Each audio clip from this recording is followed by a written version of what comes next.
Good morning everyone. आज हम लोग जो टॉपिक डिस्कस करने जा रहे हैं टॉपिक है नॉर्मल लेबोरेटरी वैल्यूज़। जो भी नॉर्मल लेबोरेटरीज वैल्यूज़ होती हैं हमारी बॉडी के कुछ पैरामीटर्स होते हैं जिनकी एक स्टैंडर्ड वैल्यू होती है। यहाँ पे मैंने इनकी स्टैंडर्ड वैल्यू को मेंशन किया हुआ है।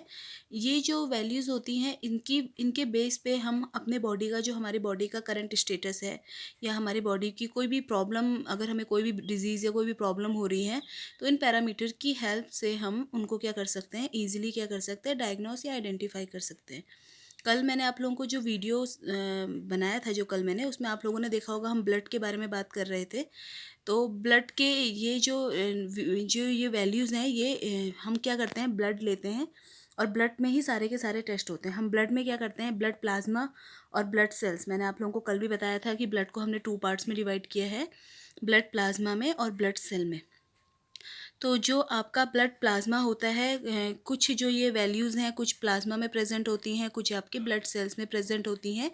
इसी बेस में हम अपने बॉडी का जो भी स्टेटस है उसको क्या कर सकते हैं, आराम से ईजिली आइडेंटिफाई कर सकते हैं। तो ये जो नॉर्मल वैल्यूज़ हैं आप लोगों को पता होनी चाहिए कौन कौन सी हैं। और जैसे हमारा बॉडी में जो ब्लीडिंग टाइम है, कितना bleeding time, less than 10 minutes होना चाहिए।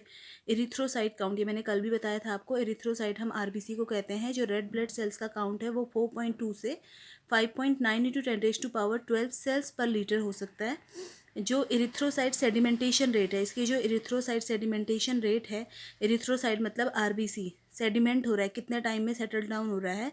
मेल में ये 0 से 15 mm होता है पर आर, और फीमेल में ये 0 से 20 mm पर आर इसकी क्या है, रेंज है। उसके अलावा हिमेटोक्रिट, हिमेटोक्रिट का हम परसेंटेज पे देखते हैं। परसेंटेज हिमेटोक्रिट का मेल में कितना होता है, मतलब ब्लड में आपके आरबीसी की बात कर रहे हैं तो 41 से 51% होता है, और फीमेल में आपका 36 से 47% होता है।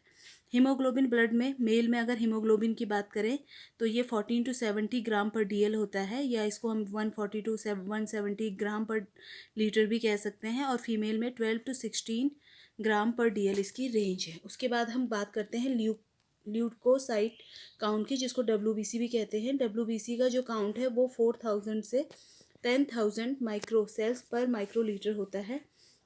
आप प्लेटलेट काउंट की बात करें, प्लेटलेट्स काउंट आपका 1.5 लाख से 3.5 लाख सेल्स पर माइक्रो लीटर होता है।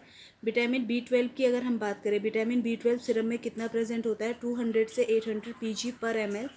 यूरिक एसिड सिरम में कितना प्रेजेंट होता है, 2.5 से 8 mg पर डीएल, जो यूरिक एसिड का नॉर्मल काउंट है हमारी बॉडी में। कैल्शियम सिरम कितना प्रेजेंट होना चाहिए, 9 टू 10.5 mg पर डीएल।